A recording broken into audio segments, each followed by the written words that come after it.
I wake before the sun. Not because I must.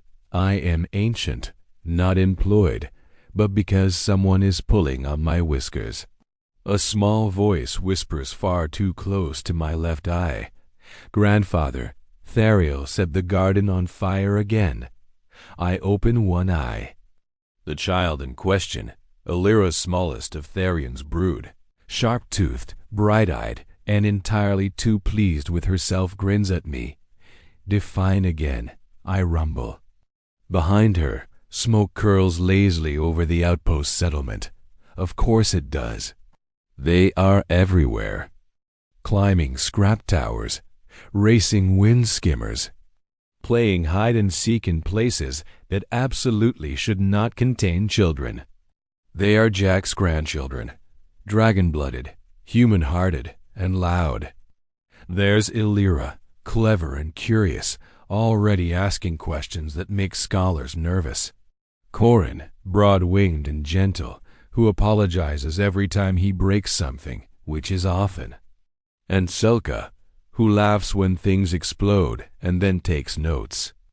They all call me grandfather. I never corrected them. Breakfast is chaos. Someone burned the toast. Someone froze the milk. Someone, and I suspect Selka, attempted to cook with plasma. Selithra watches from the doorway, wings folded, smiling that quiet smile she inherited from peace. You could help, she says to me. I am helping, I reply. I am not burning the building down. She laughs. Jack would have laughed too. I feel the absence still, but it no longer hurts. It simply exists, like a star that has gone dark but still warms the sky. Later, Illyra asks me why the Empire doesn't rule Reedreach. Because, I say carefully, power that demands obedience always loses to power that inspires loyalty. She considers this. Is that why Dad listens to Mom? Yes, I say immediately. Exactly that. She nods, satisfied, and runs off to set something else on fire metaphorically, I hope. At sunset, the grandchildren gather on my back as I rest near the ridge. They watch the stars rise and ask questions about ancient wars, about Jack, about why humans and dragons laugh differently. I answer what I can. I embellish the rest. Grandfather, Corin asks softly, are we normal? I huff smoke, amused. No, I say, but you are loved. Which is far rarer. They lean against my scales. The outback cools. Reedreach breathes. And for the first time in many centuries, I am content to simply be. Someone I will not name Selka, but it was Selka decided the children needed proper schooling. This resulted in a building made of salvaged alloy, heat-resistant stone, and optimism. The curriculum included human mathematics, dragon history, the honest version, not the Concord-approved nonsense physics, flame control, and a class titled Why We Do Not Set Things on Fire Emotionally. The children hated that one. Illyra raised her hand during the first lesson. Grandfather, she asked, if fire is natural, why are we punished for using it? I stared at her. Because, I said slowly, civilization exists specifically to stop us from solving every problem with fire. She frowned. Selka smiled like she'd found a loophole. Education proceeded. So did incidents. Corin accidentally melted half a desk while sneezing. Selka tried to calculate plasma yield in real time. Illyra argued with the instructor about historical accuracy and won. Selithra handled it with patience. I handled it with yelling. This, I roared, my tail slamming the ground, is why the Empire collapsed into arrogant idiots. The children stared. Corin raised a claw. Does that mean we get a break? Yes, I sighed. Take 5. The settlement grew. Human children arrived. Dragonkin children followed. Mixed bloodlines, mixed customs, mixed chaos. At first, there were arguments. Then there were games. Then there were alliances built on who could fly fastest or fix a drone quickest. I watched Corin help a human child rebuild a busted engine. I watched Illyra teach dragon script to someone who barely had claws. I watched Selka convince 3 children that controlled explosions counted as science. I approved of 2 out of 3. It was supposed to be a normal lesson in atmospheric dynamics. Selka disagreed with the math. She adjusted a weather stabilizer. The sky reacted. Wind howled. Dust spiraled. Lightning cracked. I intervened before anyone died, anchoring the storm with ancient force. When it was over, Selka stared up at me, wide-eyed. "So," she said carefully, "hypothesis confirmed?" I closed my eyes. "Yes," I said. "Now never do that again." She nodded enthusiastically. I did not believe her. That night, the children sat around a small fire pit.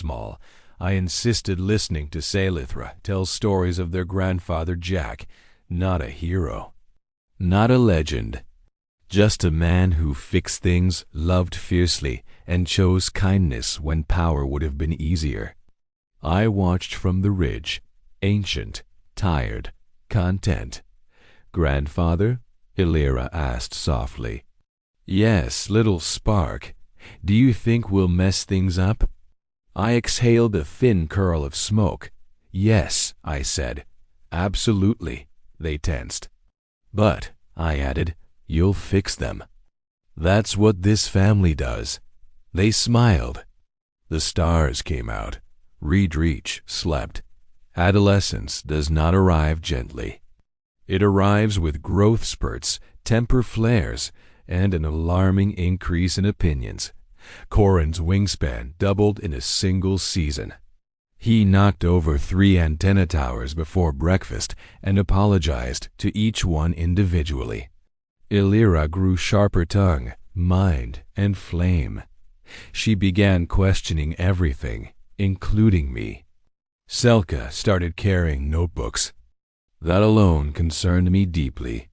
"This is normal," Salithra said calmly as Corin accidentally embedded his claws into the ground. "It is unacceptable," I replied. At this age, I was conquering moons. She smiled. "And look how well adjusted you turned out." I snorted smoke. The first solo flight is sacred in dragon culture. It is also terrifying. Corin insisted on going first. His wings trembled as he stood on the ridge, wind tugging at his feathers. "I can do this," he whispered. "You can," I said. "Or you will fall. Either way, you will learn." He leapt. He flew. Then he panicked. I caught him mid-fall with my tail and set him gently down. He buried his face in the dust. I messed up. "Yes," I said. "And you survived. That is called success." He laughed shaky but relieved. Illyra flew next. She did not panic. She overshot the landing and clipped a solar mast. Selka didn't fly. She strapped thrusters to herself. I screamed. Adolescence is not just about bodies changing. It is about questions. Are we dragons? Illyra asked one night. Yes. Are we human? Yes. She frowned. People keep asking what we are. I lowered my head to her level. You are yourselves, I said. Anyone who demands a simpler answer is afraid of complexity. She nodded slowly. Selka listened quietly. She always did. The incident happened during a routine salvage run. Selka altered a power core without clearance. It exploded. No one died. But someone was hurt. Silence fell over Reedreach. Selka stood shaking, eyes wide, realization crashing down harder than any reprimand. "I didn't think," she whispered. "Exactly," I said gently. I did not roar. That frightened her more. That night, she sat with me alone.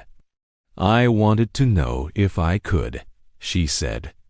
I looked at her, truly looked. "And now you know," I replied. "The question is whether you will carry the weight of that knowledge." She nodded, tears burning but not falling. That is when I knew she would be dangerous and careful. A rare combination. Love arrives unannounced. Elira noticed first. Noticed how her wings warmed when Taren, a human boy with grease-stained hands and too much curiosity, laughed at her jokes. Noticed how her fire behaved differently around him, gentler. She hated it. "This is inconvenient," she muttered to me. "Yes," I agreed. "Love always is." She glared. "You're enjoying this." "Immensely. But love does not always stay." Taren left. Not cruelly. Not dramatically. He simply chose a life that did not include dragonfire and dust storms. Elira burned half a field. She cried into my scales afterward. "I hate this," she whispered. "Yes," I said. "That means it mattered." She slept curled against my side like she had when she was small. I did not move. Corin announced his departure at breakfast. "I want to see other worlds," he said, wings folded nervously. "Learn how others live." Silence followed. Silithra hugged him. I pretended not to care. I cared. "Remember," I told him, "you are strong, but strength is not dominance." When he flew away, the sky felt wrong. Selka stood before the council she helped create. "I will leave," she said calmly, "to study, to learn, to return." She turned to me afterward. "I'll be back," she promised. "I know," I said. She hugged my snout. I allowed it. The house grew quieter, not empty, but spacious. The children were becoming themselves. I lay on the ridge alone more often, watching stars I had seen die and be reborn. This is how it goes, I told myself. I did not like it, but they returned without ceremony. Corin arrived first, landing at dawn with dust on his wings and stories in his eyes. He had learned how small Redreach was and how irreplaceable. "You grew," I said. "So did you," he replied, lying politely. Selka's return was quieter. She simply walked into the workshop one evening. "I finished my studies," she said. "What did you learn?" I asked. She smiled faintly. "That knowing how to do something is meaningless if you don't know why you should." Ah, yes. She had learned everything that mattered. Elira stood on the ridge at sunset, her flame dancing along her claws, not wild, but intentional. She had loved. She had lost. She had grown. "I don't think I need to leave," she said quietly. "You never did," I replied. "Leaving is only useful if it teaches you where you belong." She smiled. Her flame burned steady. Years passed gently. Redreach became a hub, not an empire, but a community.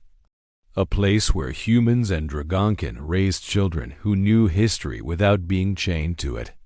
Jack's legacy endured, not in statues, but in the way people fixed what was broken. I watched, always watching. I am ancient. I have watched stars die screaming and galaxies forget their own names. But this quiet stretch of days filled with laughter, argument, love, and growth, this is rare. The grandchildren no longer climb my scales. They stand beside me now, Grandfather, one asks, will this last? I consider the question. No, I say. Nothing does. They tense. But, I add, what comes next will be built from what you made here.